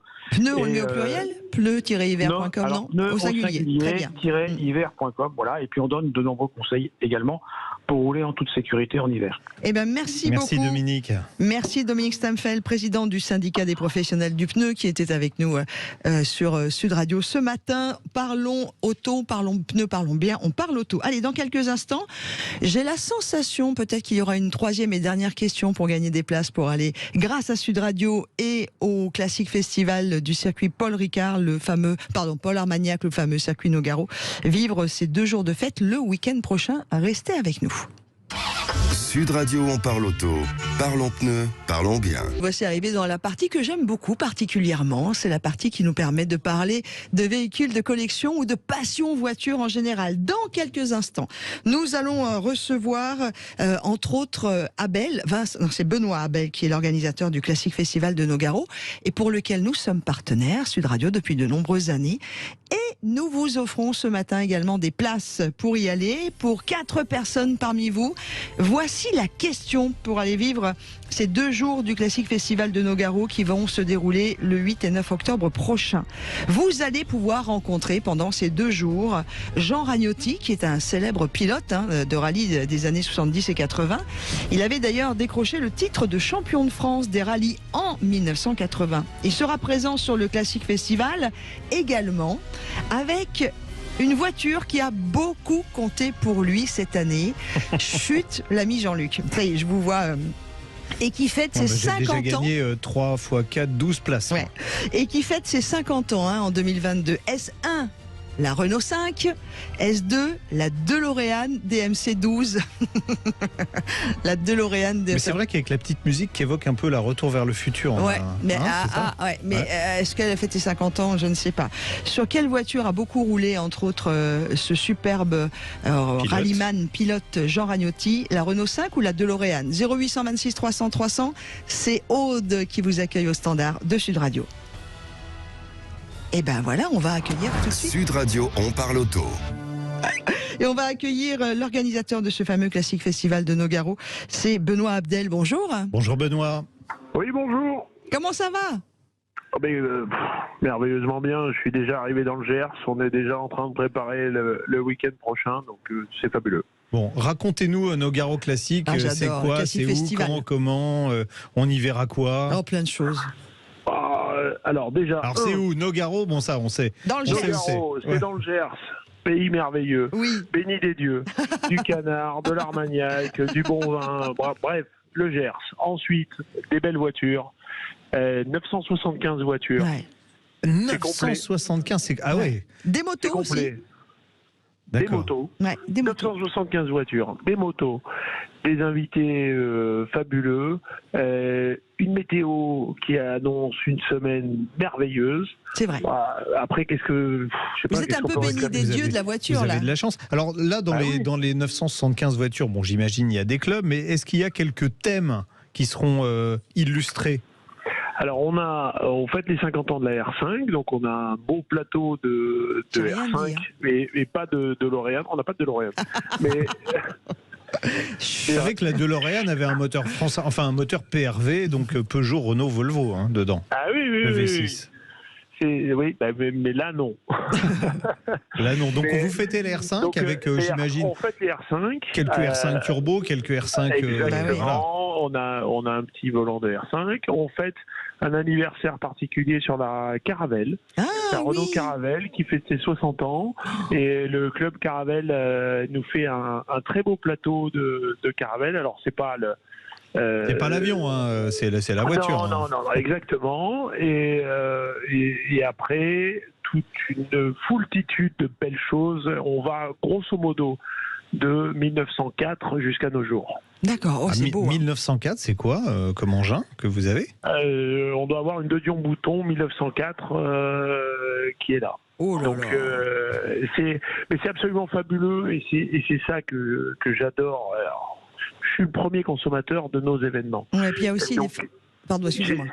C'est ça qui est génial, c'est d'avoir un panel de choses, de voir ces machines d'un autre temps, même pas un autre temps, du 19e siècle qui roulent et qui marchent encore, et à côté de ça, d'avoir aussi des machines actuelles.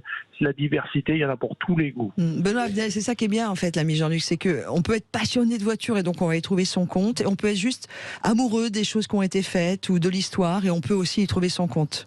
Oui, elles vont rouler ces voitures sur le circuit de Nogaro? On a à peu près, sur les 975, on a à peu près 400 voitures qui vont sur la piste. Il y a d'autres voitures qui sont là juste en statique, en exposition, parce qu'ils viennent profiter de l'événement. Et ils se disent, tant qu'à faire, on y va ensemble, etc. Il y a une grande parade où on met toutes les voitures sur la piste le dimanche et on redonne de l'argent à l'Institut du cerveau et de la moelle épinière pour chaque voiture. Donc ça, c'est un côté aussi caritatif, puisque l'ICM fait un boulot extraordinaire. On essaye de les soutenir au maximum. Et il y a aussi un petit rallye dans le Gers pour une partie des environ 150 voitures qui vont aller se promener le samedi après-midi. Sympa. Question de Stéphane, pardon, excuse-moi l'ami Jean-Luc, le troisième co-animateur, qui demande, est-ce que le Movie Car Central sera présent sur la page Facebook de Sud Radio? Bien sûr. Benoît, alors c'est quoi le Movie Car Central pour les personnes qui n'ont jamais découvert ce rendez-vous? Alors, moi je sais pas. Mais c'est quoi le Movie Car Central? Je ne sais pas. Bon, Stéphane, oui, il faudra que Stéphane vous nous précise. expliquer sur la page Facebook de Sud Radio. Benoît, si je viens sans voiture, est-ce qu'il y a la possibilité de monter dans certaines autos qui vont rouler? Il faut connaître quelqu'un qui roule. D'accord. Mais on ne fait pas de baptême à proprement parler. D'accord, il y a pas. Les baptêmes, on a 2 baptêmes qui sont prévus où il y a des jeux sur Facebook et sur Instagram, les trucs de jeunes. Il y a un baptême à gagner avec Olivier Panis et il y a un baptême à gagner avec Michel Saran. Ça doit être C'est bien. super. Oui, parce qu'on n'en a pas parlé, c'est important, Benoît, c'est les invités quand même. Ah bah oui, mais là c'est un baptême en BMW M1. Ah oui. Donc, faut pas qu'ils aient mangé du confit avant de monter dans la voiture. Non. On vient avant de manger. D'accord. Donc c'est extraordinaire parce que c'est une voiture de légende quand même, la M1.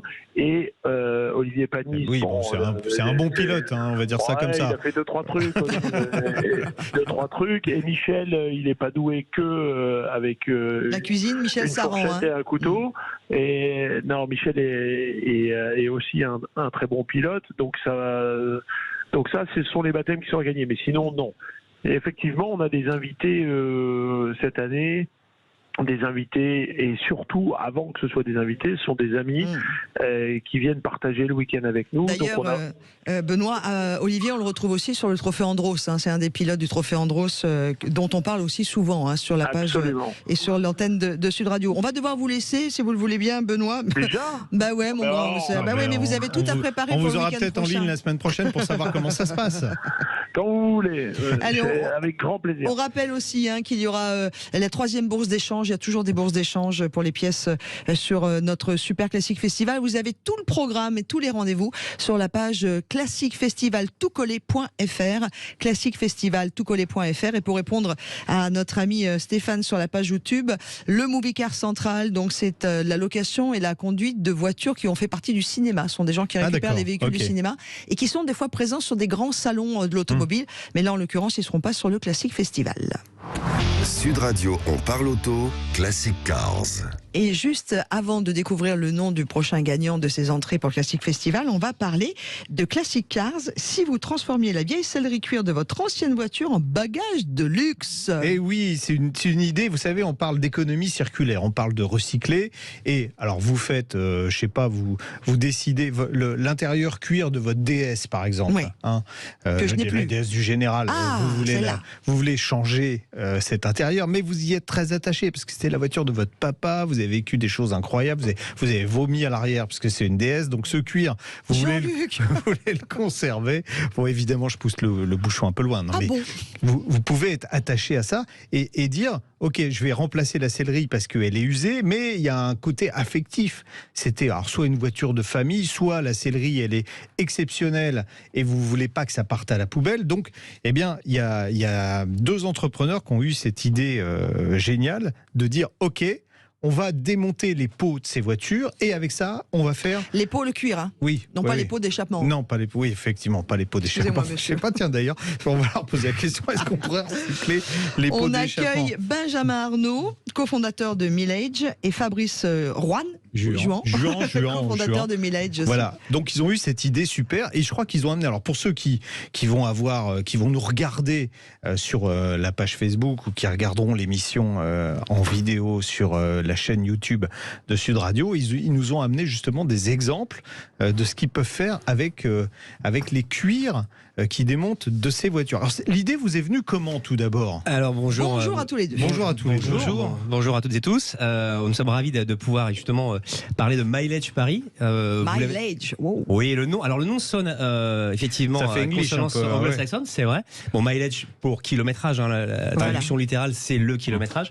Et kilométrage qui incarnait bien l'idée en fait finalement de l'âme des cuirs qui vont voyager dans le temps et qui vont finalement acquérir une patine unique, ce qui va faire de chacune de nos créations un objet de luxe absolument impossible à reproduire. Et comment c'est venu ? Tout simplement parce que Fabrice et moi sommes passionnés d'automobile, a fortiori l'automobile plutôt de collection. Fabrice étant architecte d'intérieur et designer, il a vraiment un amour de la matière, des belles choses et de la façon. Moi, j'ai une vraie culture sur l'automobile de collection et justement ce côté transmission de patrimoine.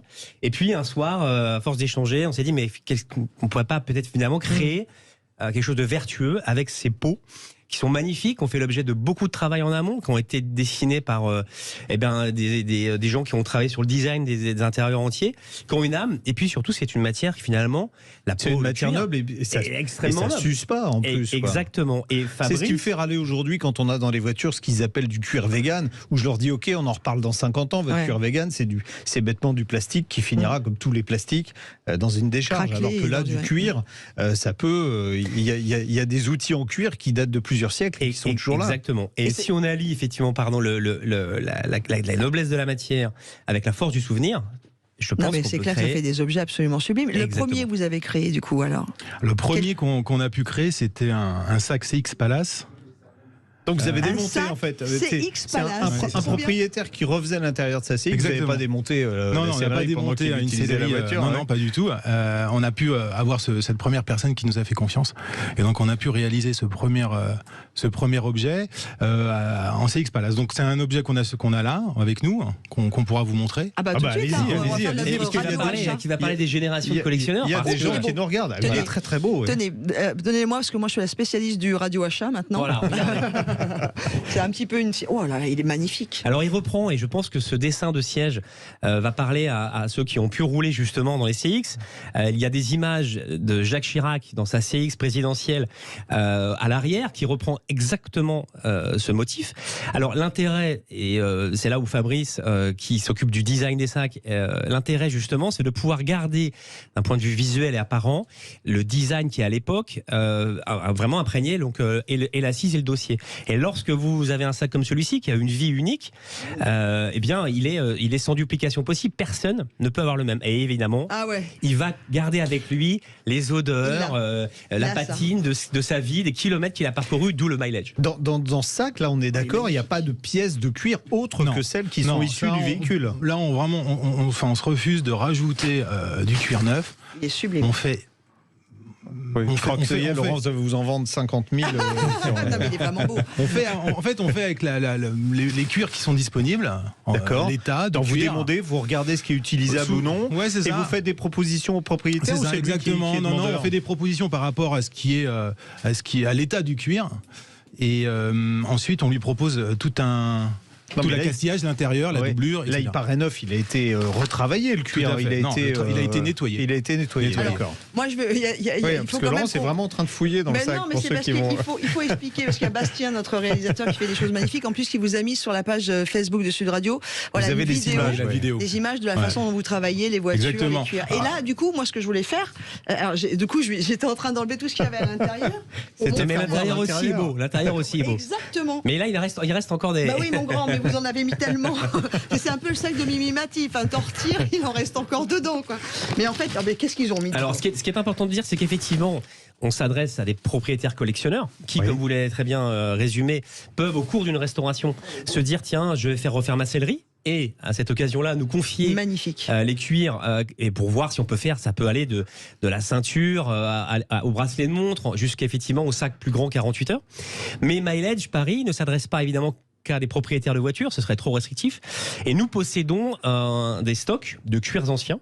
Donc vous avez récupéré de selliers qui ont démonté ces selleries sur des voitures. Et puis peuvent évidemment faire l'objet, donc là pour des gens qui ne seraient pas propriétaires mais séduits par l'idée, évidemment de création originale. C'est à chaque fois réalisé sur mesure. On peut personnaliser les coutures, on peut personnaliser la fermeture éclair. Et puis, évidemment, en fonction de la qualité et de la taille des pots disponibles, on peut tout adapter. Question à nos deux créateurs, Benjamin Arnault et Fabrice Jouan, cofondateurs de Mileage, ce qui veut dire kilométrage. Mileage, donc Mile, M-I-L-E, plus loin Age, A-G-E. Combien ça coûte? Parce qu'il y a un moment, il faut qu'on en parle, parce qu'on parle vrai sur Sud Radio. Combien de temps vous mettez à le faire? Et combien ça coûte, par exemple, si vous décidez de me l'offrir, tout va bien, mais si je veux me l'offrir moi? Il est vraiment beau. Alors, avec Fabrice, nous, on n'a aucun problème pour effectivement parler alors on y argent. Pourquoi? Parce que on est sur l'univers du luxe. Hein. Il y a encore une fois une réalisation qui est faite absolument à la main. 100% française. Ouais. Où ? C'est fait où ? C'est fait en Ile-de-France. Oh, génial. Mais où ? On a deux maroquinières, une à Colombes et une à Suresnes. Waouh, bravo. Où on écoute Sud Radio sur le 99.9. Exactement. Petit clin d'œil à Patrick qui nous écoute. Pour justement nous permettre de créer cette marque. Et aujourd'hui, si vous prenez par exemple les pieds de sac que vous avez en dessous, qui sont polymains, sont à eux seuls, ce sont des petites œuvres d'art qui font que l'ensemble est cohérent et effectivement très haut de gamme. Mais j'ai pas le prix. Alors je vais vous le donner. En fait, on a en fonction des créations, ça va à partir de la pochette et la petite pochette femme autour de 600 € à partir d'eux, puisqu'évidemment c'est affiné en fonction de la création, jusqu'à les pochettes ordinateur à partir de 1200, 1300 €, et un sac 48 heures comme vous l'avez là, qui est une pièce unique. Ce sera à partir de 2000, 2100 €. Oui, donc c'est pas du sac à main traditionnel. C'est un sac 48 heures, c'est un petit sac de voyage. On est vraiment sur, encore une fois, de la maroquinerie de luxe réalisée sur mesure et qui ne souffre d'aucune duplication. C'est-à-dire que avec Fabrice, on a évidemment tous eu l'expérience d'aller dans les grandes marques, mais il y a une duplication. Vous pouvez. Est-ce que vous mettez un petit historique ? C'est peut-être une idée si vous ne le faites pas. Parce que moi, je suis client de ce genre de sac, votre sac, il est fait à partir d'une sellerie de CX de telle année. Moi, je trouve que c'est une très bonne idée. Alors, ça peut être sympathique parce que si on s'achète auquel on a pensé, effectivement. Ce qui est important de dire aussi, c'est qu'on ne veut pas forcément recommuniquer et montrer la marque tout de suite du véhicule. Ah bah c'est un peu dommage parce que moi j'ai pas les moyens de m'acheter une Ferrari 250 Lusso par exemple, mais je pourrais peut-être me payer un portefeuille qui est fait avec le cuir d'une Lusso et j'aimerais bien que dedans il y ait écrit voilà c'est du cuir de Ferrari Lusso. Alors on identifie évidemment la provenance. Là ce que je vous disais, on a récupéré alors ce matin en venant, c'est une bonne nouvelle, c'est qu'on va récupérer à l'intérieur d'Aston Martin DBS de 1969. Donc il est bleu, il est extraordinaire. Donc ça effectivement on identifie la provenance. Après, c'est vrai qu'aujourd'hui, on met la marque Mileage Paris en avant à l'intérieur de nos sacs, puisqu'évidemment, c'est la marque. Oui, mais vous pourriez mettre une petite étiquette. Ce cuir provient d'une Aston Martin. On pourrait identifier les marques dont les créations sont issues, effectivement. Et ben voilà, en tout cas, c'était une belle découverte. Moi, je vais dire. Super, on peut trouver vos produits. Sur les renseignements, on trouve ça sur le site www.mileage-paris.com. MILEAGE Paris. Exactement. Et ou nous écrire sur contact@mileage-paris.com. Et si vous n'avez pas le temps de noter, vous nous envoyez un mail à jeparticipe@sudradio.fr et on se fera plaisir de tout vous donner. Il y a une vidéo complète avec un article sur Roule, donc qui est notre partenaire, donc vous pouvez aller jeter un œil aussi sur le site de Roule et vous aurez tous les renseignements. Et sur le compte Instagram aussi de Mileage aussi, vous pouvez retrouver la vidéo. Solliciter pour toute création. Eh ben super, mais en tout cas on aura le plaisir de vous réinviter les garçons. On aura le plaisir de revenir. Eh ben très bien. Et alors moi j'ai des cuirs de vieille Mercedes que j'ai changé. On va y aller là maintenant, Monsieur Jean-Luc. Allez, dans quelques instants, on va parler de toute autre chose. Et puis surtout, je pense que l'on va avoir le bonheur de rencontrer le dernier ou la dernière gagnante des places pour aller vivre le Classique Festival à Nogaro. À suivre, ce sera entre autres le dossier actualité. C'est l'automne. Avez-vous pensé à recharger votre batterie ? Sud Radio. Roule, le club automobile ouvert à tous présente. Sud Radio, on parle auto, 11h-13h. Jean-Luc Moreau, Laurence Perron. Et dans quelques instants, vous avez rendez-vous avec l'ami Jean-Luc. Si vous avez un doute sur la voiture que vous voulez acheter prochainement, quelle auto choisir ? Ce sera au 0826 300 300. Vous pouvez nous appeler dès maintenant. Tout de suite, on va parler de batterie avec Abel Santirso, qui est directeur vente Europe de CETEC. Bonjour Abel. Bonjour Abel. Bonjour Laurence, bonjour Jean-Luc. Bon, Laurence, il vous a pas échappé qu'on était un petit peu passé, alors pas encore en hiver, même si les températures ont descendu brutalement. On est en automne et la batterie, alors on le sait pas, mais c'est la première source de panne sur les voitures et on commence à avoir des pannes de batterie au moment où il fait froid, sauf que les batteries, c'est quand il a fait chaud qu'elles ont souffert. Et cet été, on a eu une chaleur, on a battu des records de chaleur, ça veut dire que les batteries ont beaucoup souffert, et je pense que là, je vais regarder dans ma boule de cristal, je vous annonce une épidémie de morts de batteries qui va se produire bientôt. Mais rassurez-vous, c'est pas une fatalité, on peut éviter la mort de ces batteries, et c'est pour ça qu'on a Abel Santirso avec nous. Bonjour, alors rebonjour Abel. Est-ce que d'abord mon analyse est juste ou pas ? Oui, c'est l'effet ping-pong. Vous l'avez très bien signalé. Oui, c'est l'effet ping-pong, c'est-à-dire grosse chaleur et puis température qui baisse d'un coup. Les batteries souffrent énormément. Pendant les grosses chaleurs, elles ont eu tendance à s'assécher. Et maintenant, avec le froid, elles commencent à perdre leur tension et leur capacité. Donc, ce sont des batteries qui ont effectivement souffert. Bon, alors, est-ce qu'on peut les sauver de la mort ? On peut toujours. On a une certaine tendance dans le commerce à pouvoir changer la batterie. Des batteries, oui, évidemment. Et c'est de bonne guerre.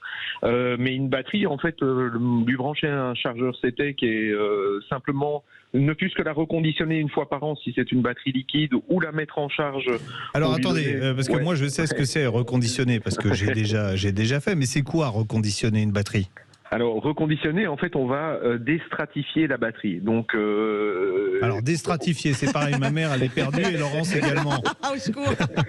Ça fait un peu millefeuille, votre histoire. Non.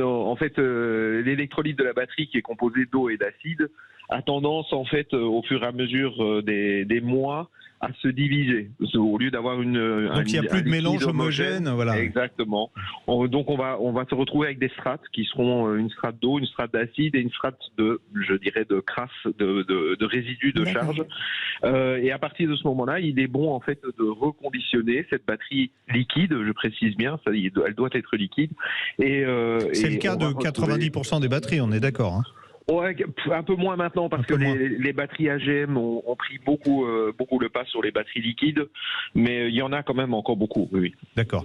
Donc ça va permettre de remélanger et de redonner une nouvelle jeunesse à la batterie. Et là où c'est intéressant, c'est qu'on se dit, bon tiens, j'ai compris que j'allais le faire sur ma voiture thermique, mais ceux qui sont avec des voitures hybrides ou électriques sont pas à l'abri non plus d'une panne de la batterie 12 volts. Oui, absolument. En fait, on a tendance à oublier que la voiture électrique ou hybride rechargeable a toujours à bord une batterie 12 volts, avec l'inconvénient que si cette batterie en fait meurt, vous pouvez plus simplement accéder à votre véhicule. Même si votre batterie elle est chargée, de traction est chargée, votre batterie 12 volts, en fait, elle commande énormément de choses. Et elle a besoin absolument d'être chargée. De plus, je rajouterais que les fabricants ont tendance à mettre maintenant, pour limiter le poids sur les véhicules électriques ou hybrides rechargeables, des batteries beaucoup plus petites, puisqu'elles ne servent plus à démarrer en tant que telles. Donc à partir de ce moment-là, ce sont des batteries qui sont assez petites et qui donc perdent encore plus facilement la charge. Donc il faut recharger sa batterie 12 volts de voiture électrique, même si on met sa voiture électrique en charge tous les jours. Oui, parce que les programmes de charge en fait de la batterie de traction incluent une petite partie de charge également de la batterie 12 volts, mais pas suffisamment. Et donc on va se retrouver avec une problématique vraiment que cette batterie ne sera jamais chargée à 100%. Et vous connaissez mon credo maintenant qu'on se connaît depuis quelques années, c'est que une batterie non chargée à 100% est une batterie qui de toute façon va défaillir tôt ou tard. Ouais, alors on fait quoi concrètement là ? On met un petit chargeur, voilà, à la maison et on met un petit chargeur. On achète un petit chargeur, on met un petit chargeur, quel que soit le véhicule, puisque les chargeurs aujourd'hui chargent tous les types de batteries. On a parlé des batteries AGM, c'est pour les véhicules qui ont un stop and start, par exemple. Et on peut sélectionner sur le chargeur et on lui met au moins une fois par mois, hein, c'est ça ? Moi, je dirais une fois tous les 3 mois en hiver, mais en hiver, il est quand même bon d'essayer de faire une charge mensuelle. D'accord. Pour info, le 5 octobre, CTEC a sorti depuis quelques années une journée mondiale de la charge, le Charge Your Car Day, ça s'appelle, et c'est tous les 5 octobre. Et c'est où ? Donc c'est partout dans le monde. Donc on partage sur les réseaux sociaux et on encourage en fait les utilisateurs de véhicules à charger tous les 5 octobre au moins une fois leur batterie. Donc voilà. c'est le jour mondial de la charge. Super. Merci Abel. Merci à vous Abel. Allez, à suivre sur l'antenne de Sud Radio. Eh bien, quel auto choisir avec l'ami Jean-Luc qui vous répondra. On fera évidemment un petit point sur l'actualité de la semaine et je crois que l'on va rencontrer le dernier gagnant pour le Classique Festival de Nogaro dont nous sommes partenaires, Sud Radio et le Classique Festival qui se situe évidemment sur le circuit de Nogaro dans le Gers. À tout de suite. Roule, le club automobile ouvert à tous présente Sud Radio, on parle auto, 11h-13h. Jean-Luc Moreau, Laurence Perron. Et je vous le rappelle, depuis le début de notre rendez-vous, depuis 11h, nous vous offrons des places pour aller vivre le Classique Festival qui se déroule sur le circuit de Nogaro, le circuit pour l'Armagnac à Nogaro dans le Gers. Vous allez gagner 4 entrées. Oui, vous avez bien entendu, vous pourrez partir avec papa, maman et pourquoi pas la belle-mère en plus. La question que je posais était en rapport avec l'un des grands invités de cette année 2022, Jean Ragnotti, mais nous allons tout de suite accueillir Jean-Luc. Bonjour oui, Jean-Luc. Bonjour. Oui, bonjour. Non, c'est pas Jean-Luc M de Paris, c'est Jean-Luc de Pompignac en Gironde. C'est ça même. Comment ça va Jean-Luc ? Très bien, et vous ? Eh ben, magnifiquement bien. La question était la suivante, Jean-Luc. Durant les 2 jours, donc, vous allez pouvoir rencontrer Jean Ragnotti. C'est un pilote des rallyes des années 70-80. Il a d'ailleurs été champion de France dans l'année 80. Oui. Il sera présent avec une voiture qu'il a beaucoup aimée, qu'il a beaucoup conduite. C'était quoi ? La Renault 5 ou la DeLorean ? La Renault 5. Eh ben, bravo. Vous avez gagné 4 entrées. Vous allez y aller avec qui ? Ah ben, c'était prévu déjà, nous étions 3, on va trouver un 4e et les places sont les bienvenues et je remercie Sud Radio. Eh ben, vous avez bien raison. 4 entrées pour vous Jean-Luc, mais aussi 4 entrées pour Annick qui nous a appelé, qui a donné la bonne réponse de Asté en Haute-Pyrénées. Et vous allez aussi recevoir Annick 4 entrées pour les Classiques Festivals de Nogaro. On vous embrasse très fort Jean-Luc de P. Merci beaucoup. De Pompignac. On vous embrasse. Au revoir. Sud Radio, on parle auto. Quelle auto choisir ? Et on accueille tout de suite Carole qui nous rejoint au 0826 300 300. Bonjour Carole. Bonjour Carole. Bonjour à vous deux. Alors, on vous écoute. Quelle auto choisir Carole ? Vous avez besoin de quoi ? Alors, je vous appelle pour mon papa qui est chasseur. Il possède actuellement un Land Rover Defender court, diesel de 92 000 km qui date de 2013. Et il a besoin d'un vrai 4x4 pour faire du franchissement, notamment l'hiver dans les bois, quand c'est boueux ou qu'il y a de la neige. D'accord. Et il veut également pouvoir poser un porte-gibier devant. D'accord. Donc son Defender à l'heure actuelle correspond tout à fait à ses caractéristiques. Le souci, c'est qu'il est très régulièrement au garage avec différentes pannes. Donc il aurait voulu le changer. Alors, donc il veut un véhicule fiable qui soit capable vraiment de faire du tout-terrain et sur lequel on puisse monter des accessoires, en particulier à l'avant pour poser du gibier. J'ai bien résumé, c'est ça ? C'est ça. Bon, alors, hormis les Land Rover, il n'y a que 2 franchisseurs sur le marché. Il y a le Mitsubishi Pajero et le Toyota Land Cruiser. Alors je vais prendre l'exemple de l'Afrique, où on utilise les véhicules dans des conditions beaucoup plus sévères que chez nous. Le Land Cruiser, il est plébiscité absolument par tout le monde. Que ce soit les bons ou les méchants en Afrique, tout le monde roule en Land Cruiser parce que c'est le véhicule le plus solide et le plus fiable. Donc moi, naturellement, je m'orienterais plutôt vers ça. À un détail près, c'est que la dernière génération de Land Cruiser... Alors il voudra un 3 portes aussi, j'imagine. Oui, de préférence. Oui, un plus court. Il n'a pas besoin d'un véhicule très très long. Donc la dernière génération, qui a été produite après 2010, a connu quelques problèmes de fiabilité au niveau du moteur, segment, piston, injecteur, filtre à particules. Bon, bref, à éviter. Donc il faut se tourner vers la génération d'avant, celle qui a été produite entre 2003 et 2009. Là, elle est vraiment fidèle à la réputation de fiabilité du constructeur.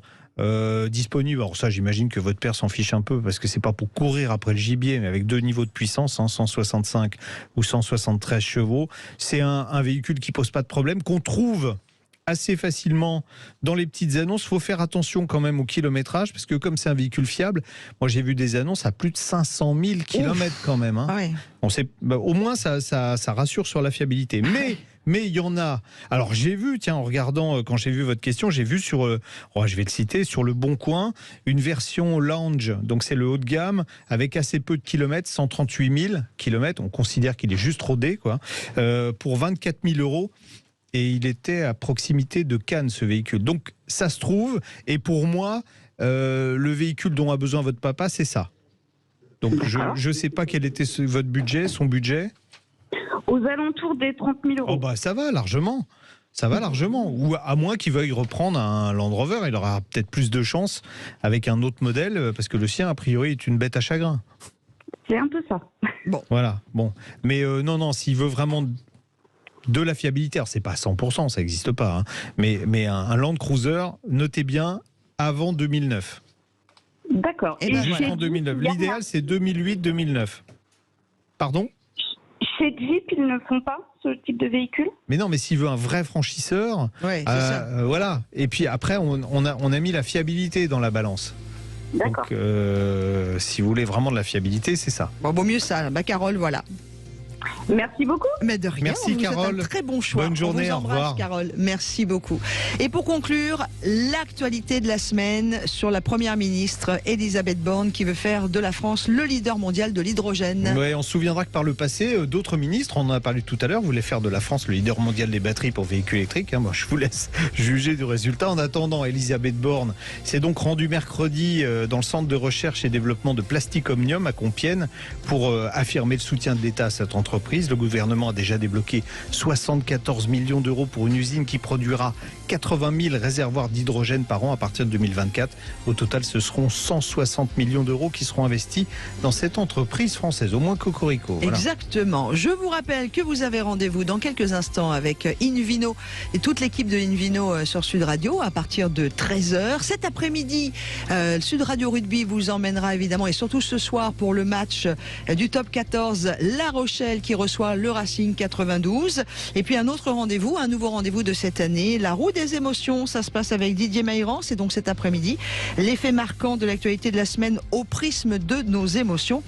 Et nous allons d'ailleurs revenir aujourd'hui sur le sabotage du gazoduc Nord Stream. L'ami Jean-Luc, on se donne rendez-vous la semaine prochaine. La semaine prochaine. Et puis on embrasse aussi tous ceux qui nous ont suivis sur la page Facebook de Sud Radio. Vous avez été très nombreux. C'est toujours un vrai bonheur de passer ce moment avec vous. À samedi prochain, si vous le voulez bien. Ça me rappelle quelque chose. Avec Roule, le club automobile ouvert à tous.